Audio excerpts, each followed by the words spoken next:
Hi friends, 8 லட்ச ரூபா பட்ஜெட்டில் ஒரு 7 பேர் உட்காந்துட்டு போகிற மாதிரி ஒரு பழைய காரோ புது காரோ பார்த்துட்டு இருக்கீங்களா? அப்போ உங்களுக்கு உண்டான வீடியோ தான் இது. நம்ம இன்னைக்கு பார்க்க போகிற கார் மாருதி சுசுக்கியோட ஈகோ.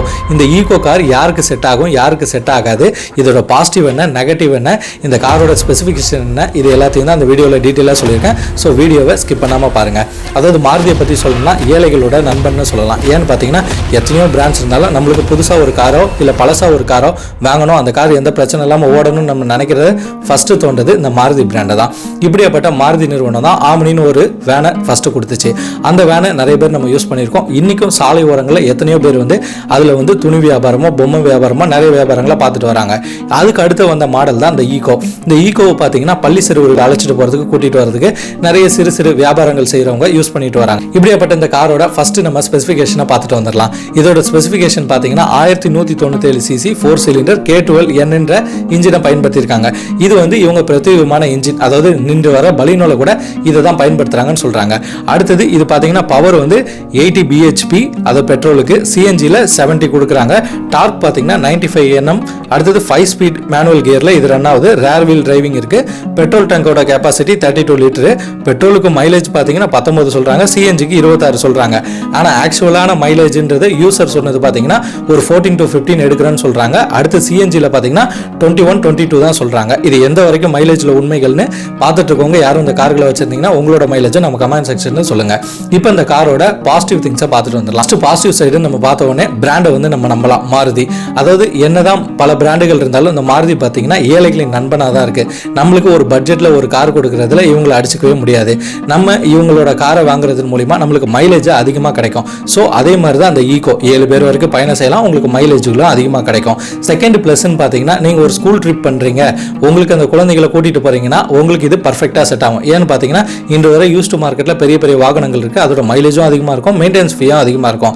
அதுக்கு மாற்றாக புது கார் நீங்கள் இதை எடுத்துட்டீங்கன்னா உங்களுக்கு அந்த குழந்தைகளை கூட்டிட்டு போகிறதுக்கு சீட்டை நீங்கள் ஆஃப்டர் மார்க்கெட்டில் கூட இந்த சீட்டெல்லாம் உங்களுக்கு ஏற்ற மாதிரி மாற்றிக்கிட்டு அந்த குழந்தைகளை கூட்டிகிட்டு போயிட்டு வரலாம். அதாவது 7 முதல் 8 பேர் வரைக்கும் உட்கார வச்சு கூட்டிகிட்டு போகிற வசதிகள் இருக்கு. ஆனால் டேர்ம்ஸ் அண்ட் கண்டிஷன் ஆர்டிஓ என்னென்ன சொல்கிறாங்களோ அந்த ரூல்ஸ்க்கு ஏற்ற மாதிரி நம்ம கூட்டிகிட்டு போனோம். 5 சீட்டர் வண்டியை வாங்கிட்டு 8 சீட்டர் கூட்டிகிட்டு போகிறவங்க நிறைய பேராக இருக்காங்க. அதெல்லாம் கொஞ்சம் செக் பண்ணி வாங்கிக்கோங்க. ரூரலில் தான் வண்டியை ஓட்ட போகிறீங்கன்னா உங்களுக்கு பெருசாக எதுவும் சிக்கல் ஆகாது. ஆனால் நீங்கள் ஹைவேஸ்லேயே வேற எங்கேயோ ஓட்ட போகிறீங்கன்னா உங்களுக்கு கண்டிப்பாக அந்த டேர்ம்ஸ் அண்ட் கண்டிஷனை ஃபாலோ பண்ணுங்கள். லோக்கலில் ஓட்டினாலும் டேர்ம்ஸ் அண்ட் கண்டிஷனை நீங்கள் மதிங்க. ஆனால் இருந்தாலும் உங்களுக்கு இது மாதிரி சிக்கல் இருக்குதுன்னு சொல்ல வரேன். அடுத்தது பார்த்தீங்கன்னா இந்த காரோட மைலேஜ், இந்த வேனோட மைலேஜ் இது 14 to 15 மைலேஜ்னு சொல்லியிருக்காங்க. இவ்வளோ மைலேஜ் இத்தனை பேரை ஏற்றிட்டு போனாலும் லக்கேஜோட போனாலும் கிடைக்கிறது பரவாயில்ல தான். அடுத்தது பார்த்தீங்கன்னா சிஎன்ஜி ஆப்ஷன் வேறு இருக்குது. சிஎன்ஜி ஃபிட் பண்ணிங்கன்னா உங்களுக்கு 22 வரைக்கும் கிடைக்கிறதுக்கு வாய்ப்பு இருக்குன்னு சொல்லியிருக்காங்க. ஸோ அது எந்த அளவுக்கு உண்மைன்னு தெரியல. ஆனால் சிஎன்ஜி டேங்கை பயன்படுத்தினா கண்டிப்பாக மைலேஜ் கொஞ்சம் அதிகமாக தான் இருக்கும், பிக்கப் என்ன கொஞ்சம் லேக் ஆகும். அடுத்தது இதோட ப்ளஸ்ன்னு நம்ம பார்த்தோன்னா இந்த காரை நீங்கள் யூஸ்டு மார்க்கெட்டில் வாங்குறது மூலிமா சில லட்சங்களை கம்மியாக வாங்கிக்கலாம். இப்போ இதோட புது காரோட விலைப்பட்டியல் பார்த்தீங்கன்னா அதாவது 6,4 8,4 வரைக்கும் இந்த ரேட் வருது. ஆன் ரோட் பிரைஸ் ஒவ்வொரு இடத்துலையும் ஷோரூம் வைஸ் மாறும். ஸோ நீங்கள் வாங்க போறீங்கன்னா முன்கூட்டியே உங்களோட ஷோரூமில் போயிட்டு விலை என்னன்னு செக் பண்ணி பாருங்க. அதுவும் டிசம்பர் மந்த் நிறைய ஆஃபர்லாம் இருக்கும். ஸோ உங்களுக்கு வாங்கணும்னு ஆசை இருந்துச்சுன்னா ஷோரூமில் போய் டைரெக்டாக கேட்டுக்கோங்க. இப்போ இந்த காரை உங்களுக்கு விலைப்பட்டியலில் யூஸ்டு மார்க்கெட்டில் எப்படி கம்மியாக வாங்கலாம்னா பழைய கார்கள் பார்த்தீங்கன்னா இதோட கார்கள் ஒரு 4.5 லட்சத்து வரைக்கும் 4.25 லட்சம் வரைக்கும் சொல்லுவாங்க. உங்களுக்கு நல்லா பார்க்கிங் பண்ணுற தரம் இருந்துச்சுன்னா நீங்கள் அடிச்சு பேசி கம்மி பண்ணி வாங்கலாம். மைலேஜும் கூட கிடைக்கும். ஸ்கூல் ட்ரிப்பும் நீங்கள் எடுக்கலாம். ஏதாச்சும் மளிகை கடை வச்சிருந்தீங்கன்னா அதோட பொருட்களை எடுத்துகிட்டு போகிறதுக்கு நீங்கள் பயன்படுத்திக்கலாம். இப்படி நிறைய வியாபாரங்களுக்கு இந்த கார் உங்களுக்கு பயன்பாட்டாக இருக்கும். அடுத்தது இந்த காரை பற்றி ப்ளஸ் நம்ம மெயினாக சொல்ல வேண்டியது மெயின்டெனன்ஸ் ஃப்ரீ. அதாவது மெயின்டெனன்ஸ் உங்களுக்கு பெரிய செலவு வராது. ஏன்னா இதில் பயன்படுத்தின பொருள் எல்லாமே அதாவது விலை ரொம்ப கம்மியானது தான். ஸோ ஏதாச்சும் பொருள் போச்சுன்னா கூட ஸ்பேர் பார்ட்ஸை நீங்கள் ஈஸியாக மாற்றிக்கலாம். மாருதியை பொறுத்த வரைக்கும் நீங்கள் சர்வீஸை பற்றி ஒரே பண்ணிக்க தேவையில்ல. ஏன்னா சர்வீஸ் சென்டரில் நீங்கள் விட்டாலும் உங்களுக்கு பெருசான செலவுகள் வராது. எல்லா மெக்கானிக்குகளும் இந்த காரை கையாளுற அளவுக்கு ஈஸியாக தான் இருக்கும் இந்த காரோட மெயின்டெனன்ஸ். ஸோ நீங்கள் எங்கே விட்டாலும் ஒரி பண்ணிக்காமல் இருக்கலாம். கிரவுண்ட் கிளியரன்ஸ் ஹையாக கொடுத்துருக்கனால உங்களுக்கு எந்த இஷ்யூவும் வராது. அதுக்கப்புறம் பேனட் விசிபிலிட்டி பார்த்தீங்கன்னா நல்லாவே இருக்கும். அதாவது முன்புறத்தில் இன்ஜினே கொடுக்கல, சீட்டு கடியில் தான் இன்ஜின் கொடுத்துருக்காங்க. ஸோ முன்புறம் உங்களுக்கு ரொம்ப ஷார்ட்டாக தான் இருக்கும். அதனால் உங்களுக்கு ஓட்டுறதுக்கும் இலகுவாகவே இருக்கும். அடுத்தது இந்த 4 சிலிண்டர் இந்த காரை கொடுத்துருக்கனால பவர் நம்ம சொல்லவே தேவையில்ல, நல்லாவே பவராக இருக்கும். இதில் பிரத்யேகமாக அவங்க அந்த K12N என்ற இன்ஜினை பயன்படுத்தியிருக்காங்க. ஸோ அதனால் உங்களுக்கு பவருக்கு எந்த பிரச்சனையும் கிடையாது. அடுத்தது நீங்கள் இந்த காரை யூஸ் பண்ணுறது மூலிமா ஒரு 200-300 கிலோமீட்டருக்குள்ளே உங்கள் ஊர் இருந்துச்சுன்னா நீங்கள் போயிட்டு வரதுக்கு அதுக்கும் உங்களுக்கு பர்சனல் யூஸ்க்கும் பெஸ்ட்டாகவே இருக்கும். ஏன்னா நீங்கள் ஒரு கார் வாங்கிட்டு அதை மல்டி பர்பஸாக யூஸ் பண்ணுறேன்னா இன்றைய நேரத்தில் மற்ற பிராண்டுகளை விட மாருதியில் இந்த கார் வந்து பர்ஃபெக்டாக இருக்கும். இப்போ இந்த காரோட நெகட்டிவ் சைடை பார்த்துடலாம். என்னதான் மாருதி வந்து பெஸ்ட் பிராண்டாக இருந்தாலும் விலைப்பட்டியலை குறைத்து வைத்து மக்களை கவர்ந்து இழுத்தாலும் சரி, இந்த காரோட சேஃப்டியை நினச்சி வருத்தமாக தான் இருக்குது. ஏன்னு பார்த்தீங்கன்னா இந்த காரில் 6 ஏர் பேக் கொடுத்துருக்காங்க. ஒரு நல்ல விஷயம் தான், வரவேற்கத்தக்கது மாருதியில் 6 ஏர் பேக் கொடுக்குறது. ஆனால் இதோட விலைக்கு இந்த காரோட சொகுசுகள் வந்து கம்மியாக இருக்குது. அடுத்தது பார்த்தீங்கன்னா இந்த காரில் சேஃப்டி சுத்தமாக கிடையாது. கம்ஃபர்ட் அண்ட் சேஃப்டியை விரும்புகிறவங்க கட்டாயம் இந்த காரை வந்து எடுக்கிறதுக்கு முன்னாடி தீர யோசிச்சு எடுங்க. மற்ற பிராண்டில் இருக்க கார்களையும் கொஞ்சம் பார்த்துக்கோங்க. ஏன்னு பார்த்தீங்கன்னா நீங்கள் வந்து இந்த காரை வச்சுருந்தீங்க ஒரு ஹைவேஸில் க்ரூஸ் பண்ணுறீங்கன்னா ஒரு 80 தாண்டி க்ரூஸ் பண்ணும்போது ஸ்டெபிலிட்டி இருக்காது. ஏன்னா இது ஒரு டால் பாய் செக்மெண்ட். ஸோ டால் பாய் செக்மெண்ட்டில் இருக்கிற கார்கள் எல்லாமே கொஞ்சம் வந்து கட்டிங்கில், அதாவது வந்து நீங்கள் வந்து ஒரு வண்டியை முந்தி செல்லும் போது உங்களுக்கு வந்து அந்த அலைப்பாயிர விஷயம் இருக்க தான் செய்யும். ஸோ அதெல்லாம் யோசிச்சு இந்த வண்டி எடுங்க. செகண்ட், இந்த காரோட நெகட்டிவ்னு பார்த்தாலும் இதில் வந்து 5 சீட்டர் 7 சீட்டர் வரைக்கும் இருக்குது. அதாவது சீட் கெப்பாசிட்டி 5, 6, 7 கொடுத்துருக்காங்க. அதுக்கெல்லாம் விலை அதிகமாகிட்டே போகுது. ஸோ அந்த ப்ரைஸுக்கு ஏற்ற மாதிரி நம்ம 7 சீட்டரோ அப்படி வாங்கிட்டோம்னா அதில் சிஎன்ஜி போடணும்னு நினச்சோன்னா ரொம்ப கஷ்டமாயிரும். இப்போ 5 சீட்டர் வாங்கிட்டு நம்ம சிஎன்ஜி யூஸ் பண்ணால் பின்னாடி இடம் கிடைக்கும். 7 சீட்டர் வாங்கிட்டு நம்ம சிஎன்ஜி போனால் சிஎன்ஜி அந்த டேங்கை வைக்கிறதுக்கே ஒரு இடம் வேணும். ஸோ ஸ்பேஸை வந்து ஆக்குபை பண்ணிடும். தேர்ட், இதோட நெகட்டிவ் சைடு நிறைய யூசர் சொல்கிறது இதோட தோற்றம். அதாவது இதோட தோற்றத்தை ஃபேஸ் லிஃப்ட் பண்ணிட்டு கொஞ்சம் மாடலாக கொடுத்தாங்கன்னா நல்லா இருக்கும். ஏன்னா நிறைய பேர் வந்து நல்ல ஹை எண்டான கார் வச்சிருக்காங்க. அவங்க எங்கள் ஃப்ரெண்ட்ஸே எங்களை கிண்டல் பண்ணுறாங்க, நிறைய யூசர் சொல்லிட்டு இருக்காங்க. ஸோ மாருதி 2026 இந்த காருக்கு எதுவும் ஃபேஸ் லிஃப்ட் பண்ணுவாங்கன்னு தெரியல. ஸோ பண்ணுனா பார்த்துக்கலாம். இப்போ யூஸ்டு மார்க்கெட்டை பற்றி பார்த்துருவோம். இப்போ யூஸ்டு மார்க்கெட்டில் நீங்கள் இந்த காரை வாங்க போறீங்கன்னா பழைய ஓல்டு ஜென்ரேஷனாக இருக்கும். இப்போ வர இந்த காரில் ஸ்டேரிங் மட்டும் அப்கிரேட் பண்ணி கொடுத்துருக்காங்க புது கார்களில்.